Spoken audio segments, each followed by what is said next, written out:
Hello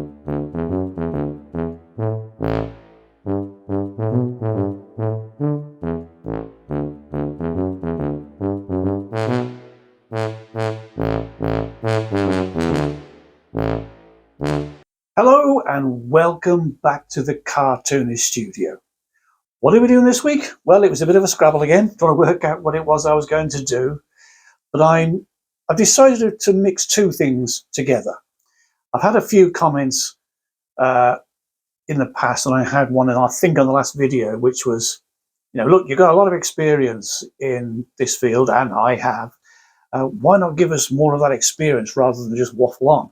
Well, me waffling on about my life is kind of what this channel is about, but I do take the point. It's a valid point. People who come over here to learn how to be a cartoonist want to know the process. So what I'm doing is I'm actually pitching a comic idea to the French. It's a cartoon called Winston, or a book collection called Winston, more of which there will be in the video. But I'm also producing a few panels, and I'm going to talk you through the process of creating panels for a comics page. They're by and large pretty much the same for most, but for most things with a cartoon strip or a comic book, but more so in a comic book. There is a slightly different way of producing it, and I'll be talking about the page and what have you. So I'll be quite heavily talking about that, and then we'll go on to the speeded up bit and maybe a bit of inking, and that's where I'll talk about pitching to various markets. Now, I'm used to pitching to syndicates, UK magazines, newspapers, greeting card companies, publishers, all that sort of stuff. I've been doing that, and there's a general format for them, and I'll go through it, and I know it anyway. With the French and the Belgians, or the European publishers, I haven't done so much. I've done one or two, but not many. I've had a few books published in Europe, so I have actually had more or some success over there. But this is to the French publishers. I'm not 100% sure how it goes, but I'm kind of using what I've used with everything else and applying it to them. But I'll talk you through it, and there'll be more of that towards the end of the video. So don't just flick through. Enjoy the whole video, and like and subscribe and all that kind of stuff if you like that kind of content, and leave any comments below, and I'll get back to you just as soon as I can. Right, should we go and see how I can mess up a perfectly good European pitch? Let's go and do just that. It's important in this panel to get the establishing character image, and as with this whole page, the importance is of the pure happiness and joy in a puppy. Even a £250 one, or whatever he is. In the case of Winston, there's this giant, great lolloping fool of a pup.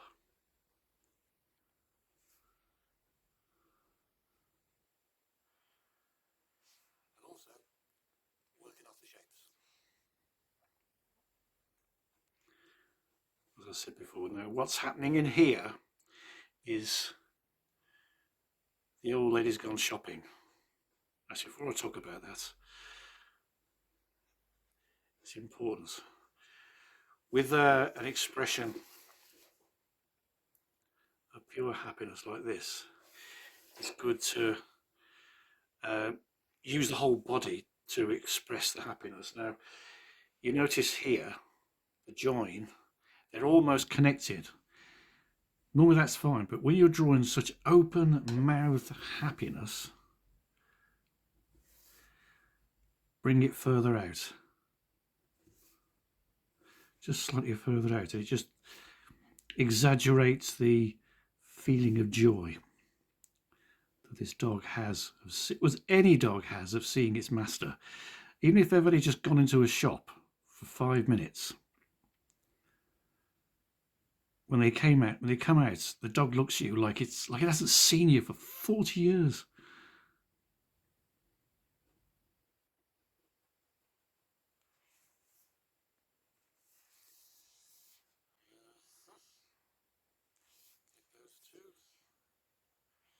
Because I'm working off this shape, See, so I made a mistake here already. I'm going to have the dog slightly pulling because it's attached to a lamppost, which you can see here. So I'm going to have the dog slightly pulling. So strengthen that mouth up again. There's the line of the body. Start literally on the line and bring it out and have it come further.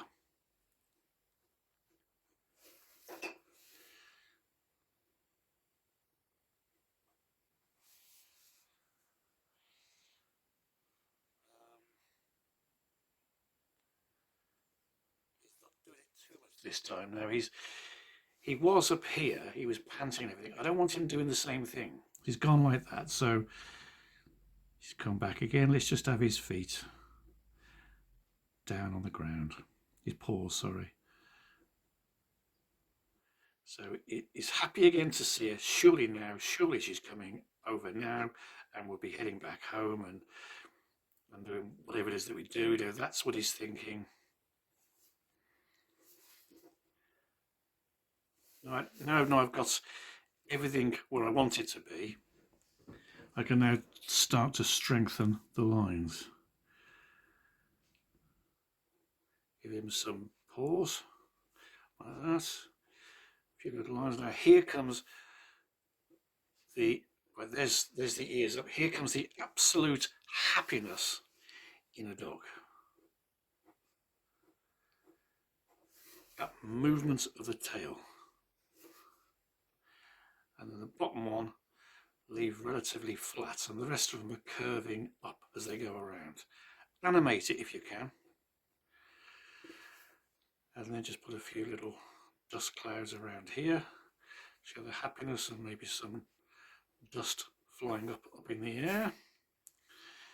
I may give a sound effect, I'm not sure, which will be a thumper, thumper, thumper, thumper, thumper. Okay, so there we go. Now we need to put the lamppost in, and here I'm working off blocks. I don't go straight up, and I could do actually, just to keep yourself aware. Very, very, very thin line all the way up. So now you can be equal distance every time you draw one of these shapes. Has to be an equal distance. And then we'll do another one here. There was two of them. This second one came to about there and there. So connect them like so, and a smaller one, and then slope it out equally on both sides. Okay, and there you have your lamppost. And then just once again on equal sides, bring the lamppost up. I'm drawing this a bit darker than I normally would, just so as you can see it on the video. And as with a lot of lampposts, you tend to have a few weeds, because weeds get everywhere. You go for a walk and you have a look at the lamppost and you'll find there's weeds growing around them. Little line there, and then now normally you just do that and then maybe this, and to show that it's been tied to it. But this is Winston. Winston's going to need more than one knot.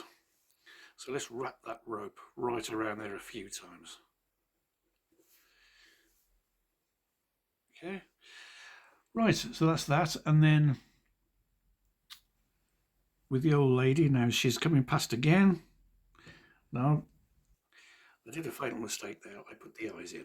Let's take the eyes out, because we'll draw Granny Apple. I call her the old lady. She's got a name. She's called Granny Apple.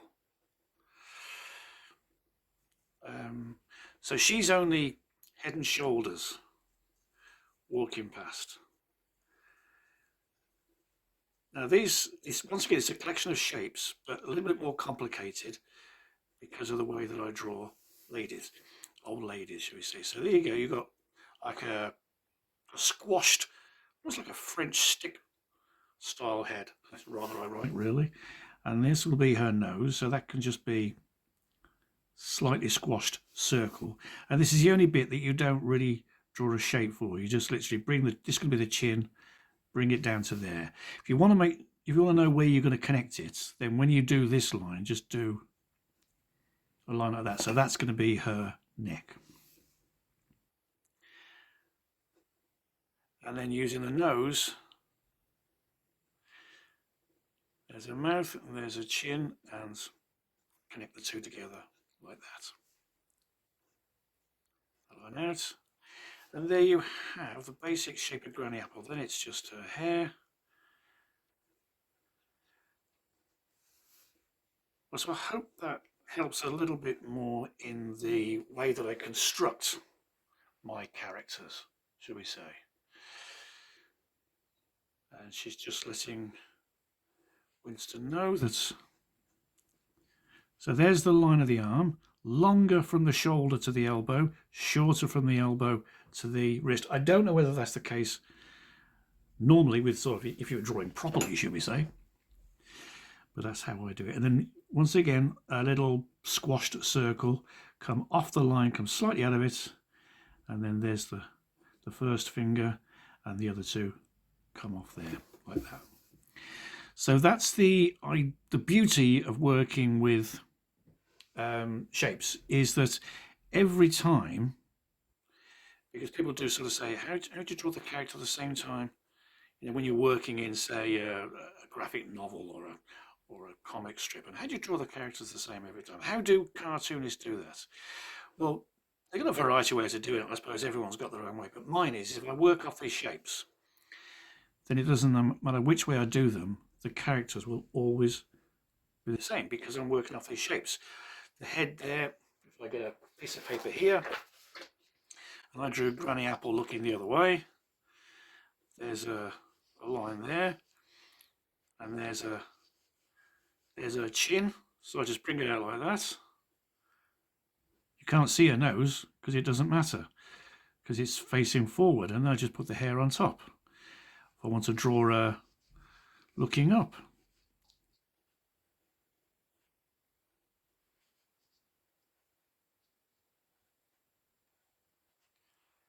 as long as I'm using those same shapes, Granny Apple is always going to be the same. And I can do it with her just facing, or facing straight on if you want. There you go, straight on, still the same shape. There you go. There's the nose. Bring the jowls out like so, and it's still Granny Apple. Decidedly Granny Apple. So there you go. That's how you do it. So you always use these shapes, or I do, always use these shapes, and that's how I can always draw Granny Apple or Winston or any character that I'm drawing in exactly the same position every time. And then the only thing I'm not sure about is I'm giving the dog collar and I'm having the belt go out a little bit like that. I don't know. Now I'm stretching this, so I've got one there, one that's a bit closer, and this one's further away again. So once again, we'll get the piece of paper out and I'll show you exactly what I mean. There's the stretch. The stretch is usually indicated by thin to thick. So if I was doing all this in studs, I'll be doing them like this. So they're quite close together. And this one's a little bit further apart, and further apart. It gives the impression of stretch. So it's drawing, it's techniques and it's little hidden things like that that make you don't notice it, but because it's there, it gives the impression of action. Right, so now I had him looking over there. She's here. So now I can just move the eyes. There she is. He's happy. Now surely we're going home. We're going to have biscuits and stuff like that. Not quite. Right, now if we look at the rest of the picture, the lamppost is here. There's a wall starting there, some steps going up. There's also a plant pot, which I didn't put in. I think I'll put it in now. Stuff in stuff like plant pots and whatever you really enjoy to draw, because it's just so simple. It's just like a cone there with an overhanging lip, and then just draw some plants, draw some foliage, shall we say, for the plants, and have it hanging over. Make it as realistic as you can. A few leaves coming off it. There you go. That's that one. So if we're using that as a guide, not this one. Well, actually, we use the two because in this one, where you're closer in, there he's on that side of the lamppost. There he's still on that side of the lamppost, and now he's moved around, so he's on the right-hand side of the lamppost. So the more of this building is exposed. So it's just define the line of, well, I suppose the horizon line for this picture, should we say? I know the horizon's right out here somewhere, but for the horizon line for the picture, because we're down at a lower level, we'll establish it there. And I give it a slight curve because it just makes it interesting. The world is round after all. Okay, so we'll bring the wall down here, and just at the bottom, usually bring it out a little bit more. Because at the base of a building, usually there's a bit more heavy brickwork. It's going to hold everything up. And you can't see much of the steps, so we'll just do a couple. Maybe we'll have that rising up there and that there. So there you go. There was also a plant pot up here, like a wall hanging plant pot. So this particular step, I'm not going to do the whole thing just yet, just going to put everything in place. And there's a very French style window around here. Because what I did was I used an image off the internet. I just put in there French villages. Because French villages are beautiful. I love them. Really, really nice. And I thought, well, normally I just draw my own things and I send it out. But for some reason, I wanted these two characters to live in France, in a little town somewhere. So that's why I decided to pick a little French town or village. I have no idea where it is. I must look it up. I'll probably look it up, and its name will probably be up on the screen now, if it was named in the picture. But yeah, it was very nice. I really liked it. I must go and visit there one day, and perhaps I will. Right, that's it. So that's the window, or the shutter, shall we say. What I have to do is just do a few lines down here to signify the board and planking behind it, tongue and groove or whatever it is. And the window, although in the village shot it didn't have a little potted plant in it, I decided to. It had these lovely tiled, little tile bit there. Raise that slightly because that's the window sill, and that on both sides. And if I remember rightly, it had thick bar in the middle, thinner ones on the side, and just give it some shade in the windows, because sunlight glints on windows and you can't always see who's behind. So do that, and I think I just gave it a little plant pot, didn't I? So just put one in there. A lot of this is going to be hidden because the old lady's having a chat. But it's there, I've drawn it there, and let's just say I draw the balloon like here, then it saves me having to have the balloon there and then work out where the window would go. It's easy to put the window in, put the balloon on, you can always erase afterwards, or rub out. Depending on what country you come from, we rub things out over here. You erase them in America, don't you? Erase sounds so final. Ooh, it's very scary.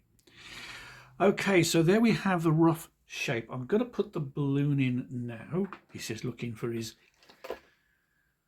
thing of ellipses. And what she's saying, not yet, Winston, I'm still shopping. Now this is going to be translated into French. I think I might drop it down a bit low because she's not saying much. And I can go over the panel a bit. I like doing that. I like crossing over the panel. It breaks up the image quite pleasingly. Yeah. So yeah, so there we go. Oh yeah, there's my ellipses. You can get a variety of them. This particular one is 35 degrees 16, whatever you. It goes up to 55, down to 2. And that I find works perfectly well for me up to a sheet of A3. If I was to draw like a lot of French artists, cartoonists, they'll take a half page like this, and then they'll enlarge that onto a whole sheet of A3 like that. Well, the ellipses I've got wouldn't work for that. It'll be too small. So yeah, that's what I do. So there you go. Right, so now it's just a case of filling in the little bits. Now you see, you'll notice that with this scene here, I've got a scenery behind, I've got stuff going on, but it's not detracting from the main point, which is this area here. Wherever I want the action to be with this, over here, over here, over there, then the background scenery will be there, but it won't, like I wouldn't have the window behind his head like that, for argument's sake, because it would detract from the happiness that this dog has. So now I've got to put brickwork in. Now French brickwork is slightly different to everyone else's, because that's their architecture. They have quite different amounts of shapes and sizes. On the bottom level, the bricks are quite big, and the way you exaggerate the size of the bottom bricks, like this one here, is you tend to put much smaller ones around it. But once again, you don't want it around the characters. You don't just draw lines across here and go chuk, chuk, chuk. That's going to detract from the character. So let's just have this. I've never given so much instruction, not for a long time. I hope you like this, because someone has said, look, I've got a lot of experience, which is true, and wouldn't it be good if I imparted that knowledge, or some of it? And so that's what I'm doing. I'm literally talking you through a panel. And the rest of what I'm doing will just be me talking about, I guess, submitting artwork as a package if you've got a design and idea. Just submitting that, so I'll be talking about that then. Right. Oh, actually, the stairs. Yeah, sorry, I jabbered through that little bit, that last little bit. I will spend the rest of this video talking about sending packages out to publishers and magazines in general, and how you put a package together, I guess. So I guess that might be interesting for you. I hope it will be. It's interesting for me. It was when I was younger. I was fascinated by how that process works. I could see the cartoons finished, and I could probably work out how they were done. I didn't know the process of producing and sending out packages to publishers. That fascinated me, that did. I'll just give myself a little bit of wall here, maybe some shadow, and a few little dots to signify brickwork, and that's that done. So there you go. So there's a little bit more going on in the background, but it's not essential. It's not catching your attention. It's just there. It's a pleasing panel. That's the beauty I find with European comic books that you don't necessarily get anywhere else. I'm talking about humorous illustrations now. They don't.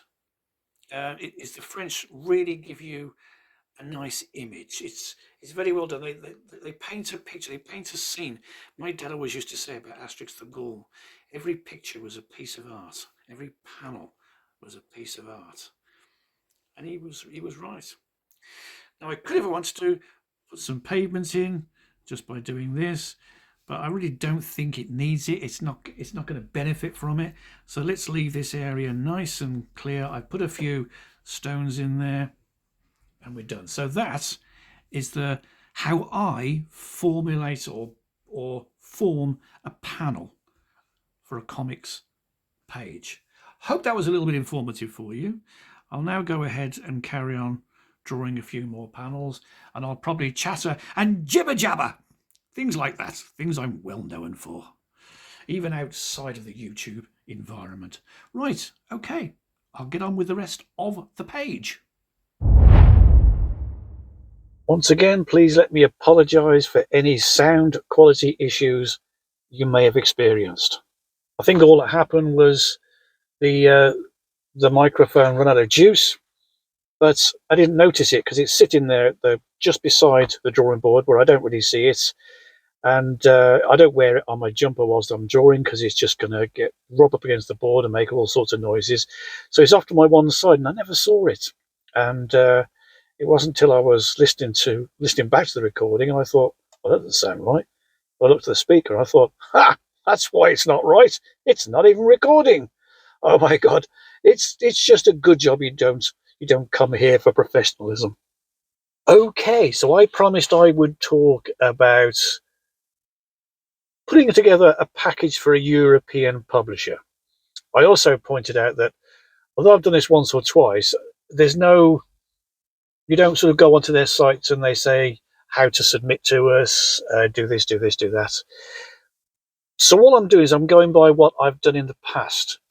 Now, the nearest thing I've got to it would be, say, the American syndicates, and they require between 24 to 30, I think it is, comic strips, a little bit about yourself, some character pages with a brief description of each of the personalities within your strip, and any what they used to say tear sheets, sort of previously printed work. But now you just put in your professional CV, your cartoon CV, and off it goes. Most of them nowadays are all email, but they used to be letters. So I'm thinking, well, surely it can't be too far removed from that. So it doesn't say how many pages that I'm doing. So I thought, right, this is for, and Bone doesn't in. I'll get into that in a minute. So I'm going to settle to that. It's going to be a book collection of cartoon jokes, standalone jokes. So I thought, if I do, shall we say, I think it's 8 I've got. So I wrote 8 of these pages, and I'm going to colour them up, do the same as I did before, give a professional CV, and and then character sheets, package it all up, and send it off to the various publishers. But what is this cartoon I'm doing? At the moment, you're just seeing this dog character and a little old lady. Well, the cartoon is called Winston, and Winston is the dog. Now, he's a 250-pound puppy. He's a big, bulking, great puppy. Not quite sure how the old lady got the dog. I'm kind of thinking that due to unfortunate circumstances, one of her friends had left this dog behind. So she's kind of like adopted this dog. Now, he's a puppy, so he's over enthusiastic, over exuberant, into absolutely everything. But because he's 250 pounds, he's pretty much unstoppable. He goes where he wants to go and does pretty much what he wants to do. But he's also a puppy and a dog. He just wants to please. So when he's happy to see you and he comes thundering in, he's going to knock you all over the place. And she's a little old lady. So the humour dynamic is definitely there between the two characters. So that's what I've got going there. So that's the idea of Winston. So in each cartoon, it's literally a story about the dynamic between the little old lady and the massively oversized, over-exuberant, shall we say, behemoth of a pup. There are a few other characters in there. There's this rather over amorous gentleman who lives in the same area. He's always trying to sort of chatter up and what have you. And there's the 2 grandchildren who are just as inquisitive as Winston is, but in a more, should we say, dark way. So it's like it's the dark side of grandchildren. I have grandchildren; they're all wonderful, but they do hunt as pack animals, and they can be quite dangerous when put together and show any sign of weakness, and they will exploit it. So that's at the moment the way the cartoon goes. Now, what the European publishers tend to like, they don't have so much graphic novels. They do have short stories. Usually, sort of this, their books go into 2 formats. One is like Asterix the Gaul, Tintin, Lucky Luke, that kind of thing, and that's usually, I think, about 43 to 45 page stories. And then the other thing they do is they have, once again, sort of 43 to 45 pages of gags. So each comic's page is 1 joke. So in cartoon strips, you get 1, 2, 3, 4, or 5 panels to tell a joke. In Europe, they have anything up to about 14 panels. So it's 9 to 14 panels roughly to tell the same joke. And that's what I'm doing here. So it's a little bit of a change for me. I do a lot of comic book work, so it's a mixture of my love of the comic strip and my love of drawing comics as well. So put them together and you get a nice little package. And they produce these things and they call them albums. But the collective term for all of them is bande dessinée. Now, I got a story about that. When I was in Paris a couple of years ago, I wanted to go and try and find. I've never seen.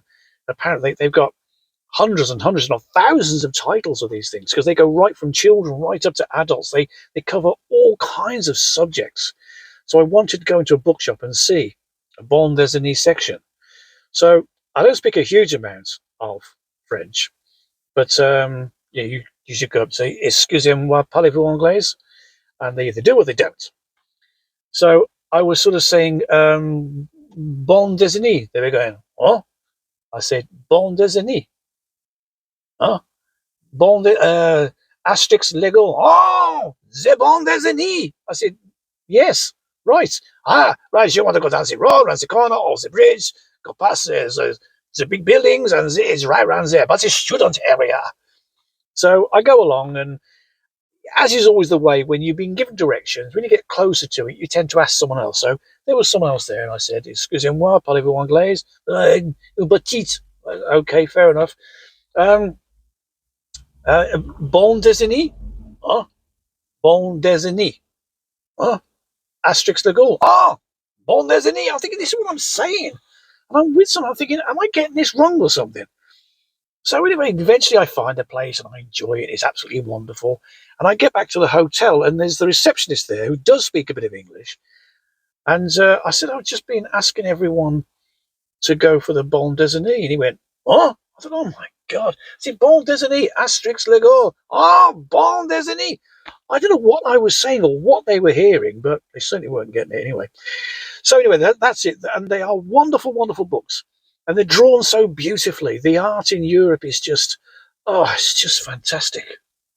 If you do get a chance to see any of the European books, there's Asterix the Gaul, obviously, that's the big one, Lucky Luke and what have you. But there's Gaston, there's Is No Good. There's a whole raft of these books. Go out and find them. They're only short stories, beautifully written, lovely humour. Just the whole package is just so interesting, so nice. Do so a favour. Look at some French or Franco-Belgian books. And of course, if you're looking for books, go down in the description. Look no further than there, the description below, where you have a list of all of the books that I produce, amongst them a graphic novel. So all the universal links, so all it means is that no matter where you are in the world, if you click on a link below, it'll take you to the Amazon page that deals with your area. And you can go along, and if you see anything you like, you can buy it, and you are supporting me. It's a great way to support this channel, and supporting this channel that way means that I can continue to produce more of the kind of stuff that you're seeing, and a lot more. Right, I guess that's pretty much it. I've drawn a panel, and I've talked you through the process of that. I've told you how I think, or how I'm going to go about submitting to the French market. Well, I think there's not that many markets left for cartoonists, and the bande dessinée or the albums, the graphic novel markets in Europe are probably one of the very few left. And I know that they do, like most of the European markets, they look after their own artists and talents first, which I kind of get that. I understand that. That's understandable. But because my style is so European, I was inspired by the European cartoonists. I'm hoping that they might look at it and think, this person, he could very well be French. And if I keep speaking to them that way, I might get away with it. Who knows? Who knows? Or if they watch this video, they might say, I like the cartoons, but when it has a ridiculous French accent, we don't speak like that. I said, no, we will not use him. They might do that as well. Hope not. But anyway, so I'll be sending up to them and I'll keep you updated. Obviously, by the time you get this, the cartoons will probably have been sent off, because the worst thing you can do is put a cartoon up here and think, I've got a new idea. And someone comes along and says, I can draw that a bit quicker than he can, get it out there and go in under you. That's happened to me before. So these cartoons, by the time you see this video, they're probably on their way to France anyway. Not that any of you nice people would do a horrible thing like that to me, but you never know. There are people who just trawl around the net looking for stuff like that. And I don't want to make it that easy for them. So if and when I hear anything from any of the publishers, I'll let you know.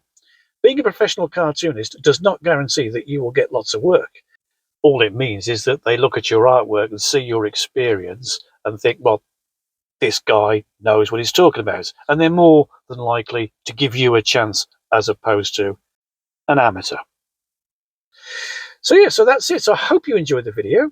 And if you do like this and the other kind of content that I produce, then please like and subscribe. Apparently there are people out there who are watching it who aren't subscribing. It doesn't take more than a few seconds just to hit the subscribe button. And it does mess with the algorithm. Gets a lot more people over here. And that means then YouTube think, oh, hang about, someone's watching him. We'll let other people know about him and it spreads the word. Many of you have mentioned that just over 1,000 subscribers isn't enough for me. And I agree with you. I want a lot more. But by liking it and sharing it and all that kind of stuff, letting everyone know about us, that does help the channel grow. So that's a great way that we can get those numbers up and be a little bit more respectable. Right, okay, that's it then. There'll be another video in a fortnight. I've enjoyed doing this comics page, and it is making me think that maybe I'll either do one or two things. I'll either bring this channel weekly, I mentioned it in the last video, and have one of the weeks of me doing a graphic novel from beginning to end and talking you through it whilst I'm just drawing it. And then the week after, I'll do the normal stuff I do, single panels, all the kind of things that I do. Or I will just stick to doing this channel as you've got now fortnightly, and I'll set up a separate YouTube channel which will do the comics page fortnightly. I don't know. We'll see how the muse takes me, shall we? Ooh, actually, before we go, there's one more thing I forgot to mention about this particular comics page that I'm doing now. I'm going to have to write it all in French.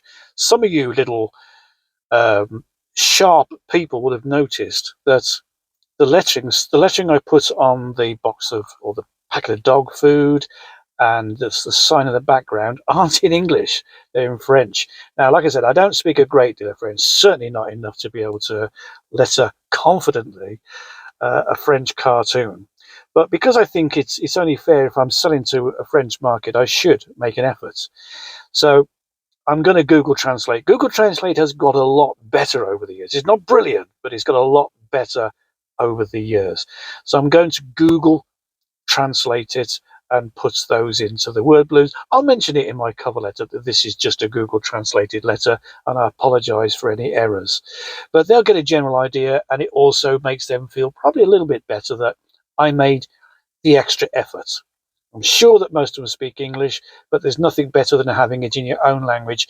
It shows respect for the people that you're dealing with. Very important when approaching a new customer. Now, there's one more thing. For you, another bunch of you eagle-eyed people will have noticed that the word balloon in this panel, well, there seems to be one balloon inside the other. And you'd be right. And what happened was it was a simple cock-up on my behalf. I've obviously roughed out the cartoon at some point, and I've referred to it as I've produced the page. When it came to the word balloon I got there, I misread the rough, and she only says a few little words in the final panel, and she says most of her speech 2 panels previous to it. But I got it all mixed up and gave the big speech in the bottom panel and the panel 2 back. And I thought, oh God, it's got to be corrected. So when I do it in Photoshop, I'll just be able to erase the large panel out and I'll just be left with the smaller panel. You'll notice when I start to ink, I actually go into the larger panel in preparation for when it goes into Photoshop. So yeah, in the past, I used to use white opaque or whiteout, I think the Americans call it. But nowadays, I just leave it until it goes into the Photoshop, and I edit it out. There. Okay, right. That said, I'm definitely going now. I'll leave you with a bit of music or the usual stuff. See the rest of the inking. Have a great 2 weeks away, and I will see you in a fortnight. So, until then, bye bye for now.